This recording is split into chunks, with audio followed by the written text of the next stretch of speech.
बिस्मिल्लाहिर्रहमानिर्रहीम। अस्सलाम वालेकुम मेरी यूट्यूब फैमिली, मेरे बहन भाई सब कैसे हैं जी। उम्मीद है इंशाअल्लाह सब ठीक ठाक होंगे।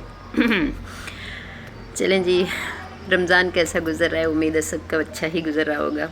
अच्छा जी चलें, आज मैंने ना स्टिचिंग की वीडियो नहीं लेकर आई क्योंकि मेरी एक बहन के कमेंट आ रहे थे। मैंने उनको ये बोला था कि पिछली वीडियो में ना मैंने उनसे बोला था कि पता नहीं वो बहन है या भाई है, तो उनका एक मतलब कमेंट आ रहा है कि आप स्टिचिंग हमें कटिंग का बता दें। तो उनका रिप्लाई आया था कि आप ही मैं बहन हूँ। ठीक है जी। तो अच्छा लगता है यार जब हम एक दूसरे से कमेंट पे बात कर रहे होते हैं ना, ऐसा लगता है कि हमारी सब फैमिली के हिस्सा ही हैं सब बहन भाई। अच्छा जी चलें, बातें काफ़ी हो गई, यहाँ पर ना हम काम स्टार्ट करते हैं। मैं सबसे इजी तरीके जो होंगे ना वो मैं 2-4 वीडियो में अपलोड कर दूँगी, शेयर कर दूँगी आप लोगों के साथ, क्योंकि कटिंग का कोई एक तरीका नहीं होता, कटिंग के बहुत सारे तरीके हैं।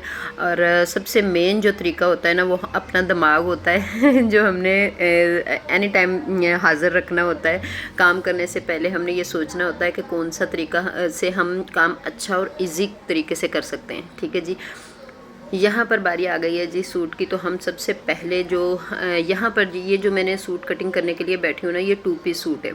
पहली बात ये 3 पीस नहीं है, और इसकी कटिंग मैंने इसलिए बताई है कि इसमें हमने इस तरह कटिंग करना होता है कि इसमें हमने आस्तीन भी निकालनी होती है और कोशिश करनी होती है कि इसमें कपड़ा बिल्कुल ज़ाया ना जाए, क्योंकि ये प्लेन है। इसमें छोटी बच्चियों के कपड़े भी बच्चे खच्चे जो पीसेस होते हैं ना, तो उनमें छोटे बच्चों के सूट ड्रेस जो है ना वो तैयार हो जाते हैं। ठीक है, तो इसीलिए तो मैं हर वीडियो में बोलती हूँ ना कि हमें इंची टेप की इतनी ज़्यादा ज़रूरत नहीं होती, हमने अपने दिमाग से कपड़ा बनाना होता है। तो टेलर इसी को कहते हैं कि अपना दिमाग लड़ाओ। जिसने सालन में नमक मिर्च बगैर नाप तोल के लिए डाल ली ना, मतलब बगैर चम्मच के नाप तोल किए बगैर के, जिसने मेरे ख्याल में सालन में या कुकिंग में कर लिया ना अंदाज़ा अपना कि मेरा अंदाज़ा बिल्कुल परफेक्ट है, तो उसमें मेरे ख्याल में वो हर काम में परफेक्ट बंदा हो जाता है। यहाँ पर जी मैंने ना ये जो ऊपर के नीचे जो ड्रेस कटिंग कर रही हूँ ना, ये है कॉटन का। ठीक है जी। और खादी की कॉटन है, बहुत प्यारी, लेकिन इसकी सिर्फ फ्रंट के ऊपर कढ़ाई हुई हुई है, बाकी पूरा सूट प्लेन है। ठीक है जी। इसको डिज़ाइनिंग में अगली वीडियो में आप लोगों के साथ शेयर करूँगी और वो मैं अपने हिसाब से रखूँगी। अच्छा जी, ये जो ऊपर का हिस्सा है ना शर्ट का, ये मैंने सबसे पहले हमने क्या करना है, हमने नाप की शर्ट को अच्छे से इस्त्री मार लेनी है।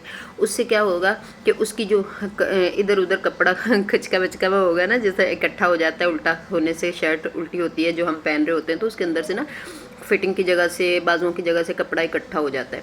तो सबसे पहले तो आप लोगों ने ये ध्यान रख लेना है कि उसको अच्छे से इस्त्री मार लेनी है, हो सके तो पानी लगा के इस्त्री करें। उसके बाद भी हमने सबसे पहले ना फ्रंट का जो हिस्सा होगा, या मतलब अगर 2 पीस सूट नहीं है 3 पीस है, तो आप फ्रंट और बैक दोनों एक जगह रख लें, लेकिन मैंने सिंगल हिस्सा सिर्फ फ्रंट का रखा था। ठीक है जी।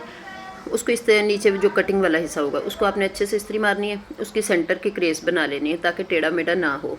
उसके बाद अपनी शर्ट का जो हिस्सा होगा, अपनी सिली हुई शर्ट होगी ना, बिल्कुल जो परफेक्ट शर्ट होगी ना, आपने वो शर्ट लेनी है, उसको इस्त्री मार के दोहरा करना है और ऊपर रख लेना है। ऊपर रखने के बाद सबसे पहले हमने तीरे का हिस्सा हमने देखना है। अच्छा, जो उल्टा करने का हमारा मकसद ये होता है कि अगर हम सीधी के ऊपर कटिंग करते हैं ना, हम सिलाई की जगह से, बाज़ बच्चियाँ जो है वो सिलाई की जगह से जहाँ पे सिलाई लगी हुई होती है वहाँ निशान लगा लेती हैं। तो क्या होता है, सिलने के बाद वो जो नीचे वाला सूट होता है ना हमारा पहनने का सूट, ये कटिंग वाला जो सूट है, तो ये सिलने के बाद तंग हो जाएगा। इसलिए हमने इसको उल्टा करना है नाप वाले सूट को। तो जो हमारा कटिंग, जहाँ से हमारी कटिंग हुई हुई होगी, हमने उसी जगह पे उसको निशान लगाने कटिंग वाले हिस्से से। ठीक हो गया। सबसे पहले तीरे का निशान लिया है, उसके बाद आपने फिटिंग के निशान लगा लेने हैं। जहाँ पे चाक आ जाएंगे ना हमारे, तो आपने वहाँ पर ये नहीं देखना कि ज़ाहिर से पता है चाक का हिस्सा हम खोल के वहाँ से सिलाई, तो फिर तो हम निशान लगाने से रहे।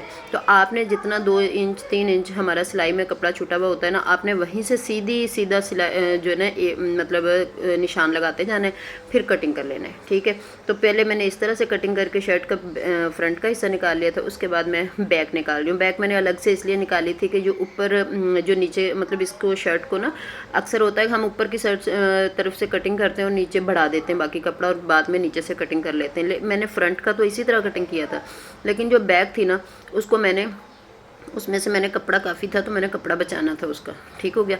तो मैंने क्या किया है, मैंने लेंथ जो है ना वो नीचे की तरफ से ली, और बाकी जो बड़ा हुआ कपड़ा था ना उसको मैंने ऊपर की तरफ से कर लिया, ठीक है जी। और वो ऊपर की तरफ से काफ़ी कपड़ा हमारा बच गया। और उसको आप ये भी देख लें कि अगर पीछे का हिस्से में काम नहीं हुआ, कढ़ाई नहीं हुई हुई, सिंपल है ना, तो आप उसका उतना ही पीस निकालें नाप करके, जितनी चौड़ाई अगले हिस्से की होगी उतनी ही आप नाप करके पीछे के हिस्से की निकाल लें कटिंग। और उसके बाद ये हो जाएगा कि जो बचा खचा पीस है ना वो हमारे बच्चों के काम आ जाते हैं। ठीक हो गया, ये थी जी आस्तीन। अच्छा, मैं साथ में ये भी बता दूं कि ये जो हमने सूट कटिंग किया ना, ये पूरा सूट ही आड़ा था इसमें कहीं सीधापन था ही नहीं, मतलब ये आड़े सूट पे उन्होंने ये जो कढ़ाई वगैरह की हुई है ना, एम्ब्रॉयडरी हुई हुई है, तो ये आड़े सूट पे हुई हुई है।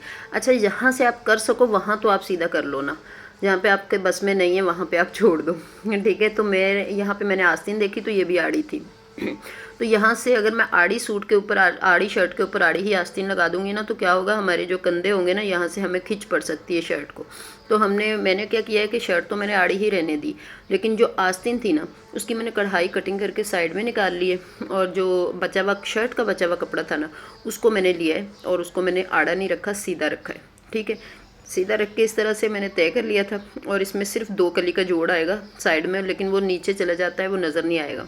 ठीक है, फ्रंट में नहीं आएगा, सिर्फ बैक में आएगा। ठीक है, तो मैंने यहाँ पर आस्तीन निकाल ली थी। लेंथ में मैंने पूरी सूरी निकाली थी, बढ़ा के नहीं निकाली थी, क्योंकि इसके फ्रंट पे इसकी बेल जो मैंने कटिंग की है ना वो भी आनी है, जो एम्ब्रॉयडरी हुई हुई है। ठीक है जी, ये वाली।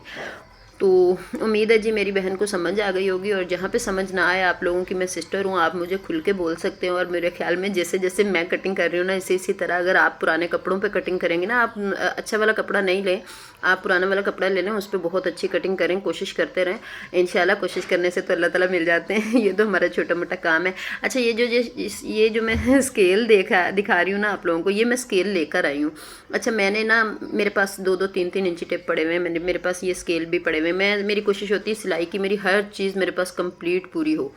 ठीक है, लेकिन क्या होता है कि मेरी आदत यही है कि मैंने हाथ से नाप तोल करना होता है, इंची टेप मैंने नहीं लगाना होता। अब ये आप खुद सोच लें कि मेरी ये आदत कितनी जो है ना, आप अच्छी कह लें बुरी कह लें, ये आपकी अपनी मर्ज़ी है, लेकिन मेरे ख्याल में मेरी ये आदत अच्छी हो गई है। थोड़ी मुश्किल होती है, हर काम में होती है। ठीक है, कोशिश करें, इंशाल्लाह ये मतलब कोई मुश्किल नहीं है ये काम। अच्छा, यहाँ पर ना मैंने ये जो ट्राउज़र है ना, इसका ये था कि ये बड़े अरज़ का कपड़ा था, छोटे अरज़ का नहीं था, तो इसकी लेंथ कम थी, तो मैंने इसको डबल करके पहले इसके फ्रंट वाला हिस्सा जो साइड का था वो निकाल लिया। बाद में मैं इसकी 4 कली सॉरी इस तरह से छोटी डाल दूँगी, और इसका ट्राउज़र की जो विड्थ होगी वो पूरी हो जाएगी। ठीक हो गया, तो ट्राउज़र का फ़िलहाल मैंने पांचा खुला ही ले लिया था। आप भी जब भी कटिंग करें ना, ये आप लोगों के लिए मैं एक टेक्निक बता रही हूँ कि आप थोड़ा 2-2 इंच कपड़ा लूज़ ही कटिंग करें। जब आप उसको सिलाई करने बैठेंगे ना, तो दोबारा से आप जब उसका एक दफ़ा से नाप करेंगे ना, तो जो अगर ऊंच नीच होगी तो वो निकल जाती है। क्योंकि अगर हम थोड़ा लूज़ काट लेते हैं ना, तो उसका तो हल हमारे पास होता है। अगर हम टाइट काट लेंगे, कम कपड़ा ले लेंगे ना, तो कटिंग में ही, तो फिर उसका कोई हल नहीं होता। सही हो गया। बाकी ये कि आप सबसे पहले जिन बच्चियों ने कटिंग सीखनी है ना इस तरह से हाथ से, तो वो क्या करें, वो छोटे बच्चों के कटिंग करें, या फिर अपने घर में हमारों में जो पुराने कपड़े होते हैं हमारे, जो हम फेंक देते हैं, या फिर हमारे पुराने दुपट्टे होते हैं, तो आप कोशिश करें आप उनके ऊपर अपनी शर्ट को सेट करके रखें, नाप करें उसके ऊपर, फिर आप उसको सिलाई करें, फिर पहन के चेक करें कि आपको वो बिल्कुल परफेक्ट आ रही है। तो इस तरह से बड़ा अच्छा जो है ना हाथ खुल जाता है। 2-4 दफ़ा करने से, ऐसा काम करने से हाथ खुल जाता है। ये जो स्केल है ना, इसको मैं लेकर नाप के लिए नहीं आई, इसको मैं इसलिए लेकर आई हूँ कि मैंने कहा मैं इसका एक दफ़ा देखूँ कि ये कहाँ कहाँ किस किस चीज़ में काम आ सकता है हमारे। अच्छा, इसके साथ ना मैंने प्रॉपर एक सूट की कटिंग की, लेकिन उसकी इतनी प्यारी शेप आई ना, यकीन करें मैं आप लोगों को बता नहीं सकती। अब मैंने इसको इंची टेप की जगह नहीं रखा, मैंने इसको शर्ट की फिटिंग की, आस्तीन की और ट्राउज़र की शेप के लिए रख लिया, क्योंकि इसके ऊपर इसकी वाकई में बहुत प्यारी शेप बनती है। इसकी ये जो गहराई सी बनी हुई है ना इसकी, तो इससे बहुत प्यारी शेप आ रही थी। अच्छा जी, यहाँ पर मैंने सोचा कि मेरी बहन को मुझे ये नहीं बताया था कि मुझे सूट की कटिंग बतानी थी या मुझे छोटी बच्चियों की बतानी थी। मेरी बेटी की मैंने कहा चलें, ये मैं पीस लेकर आई हुई थी, मैंने कहा चले मैं इसको मैंने सीना तो था 1-2 दिन में, मैंने कहा चले मैं इसका फ़्रॉक कटिंग करना साथ में ही बता देती हूँ। आप देखें, मैंने इसमें यहाँ कोई नाप तोल यहाँ पर भी नहीं किया। ठीक है, मेरी बेटी है जी 11 साल की। तो यहाँ पर मैंने ये जो शर्ट पीस लेकर आई थी ना, ये मैं इस हिसाब से लेकर आई थी कि इसमें बड़े आराम से मेरी बेटी की शर्ट बन जाएगी। लेकिन अब जब मैंने सीने के लिए बैठी ना, तो मुझे लगा कि नहीं, मुझे फ़्रॉक बनाने चाहिए इसकी। ठीक है। अब मैं इसकी फ़्रॉक किस तरह से बनाऊंगी, जो मैंने इसके पीस के ऊपर के हिस्से से अभी बॉर्डर निकाला है ना फ्रंट का, वो मैं नीचे बॉर्डर की जगह पे लगा के ना इसकी लेंथ पूरी कर लूँगी, क्योंकि फ्रंट का जो लेंथ थी ना वो कम पड़ रही थी, बैक की पूरी थी। तो मैंने ये जो बॉर्डर ऊपर की तरफ से निकाला, आप लोगों को पता है कट पीस जो होते हैं ना उनमें कहीं कहीं थोड़ी बहुत डिफेक्ट तो होती है, तो इसकी दोनों तरफ बॉर्डर से आ रहे थे, तो मैंने ऊपर का बॉर्डर निकाल के नीचे ज्वाइंट कर लिया था। तो भाई इसको मैंने सीधा सीधा तय करके रख लिया था। इसको कुछ भी नहीं करना है, आपके पास जितना भी घेर, क्योंकि फ़्रॉक का जितना घेर हो जाए कम होता है, फ़्रॉकों में घेर ही अच्छे लगते हैं। तो आपके पास जितना है, जितना हमारी दुपट्टे की चौड़ाई होती है ना, इतना जो है ना मेरे पास ये घेर था कम से कम पीस का, तो मैंने वो सारा ही रख लिया था। बाकी यहाँ पर जो है ना मैंने तकरीबन मेरे हिसाब से ये एक बालिश और एक चप्पा, ठीक है। अगर हम इंची टेप के हिसाब से आएँ तो ये आप लगा लें कि तकरीबन जो है ना 11-12 इंच की होगी, ठीक है। इतनी मैंने बॉडी बनानी थी बेटी की।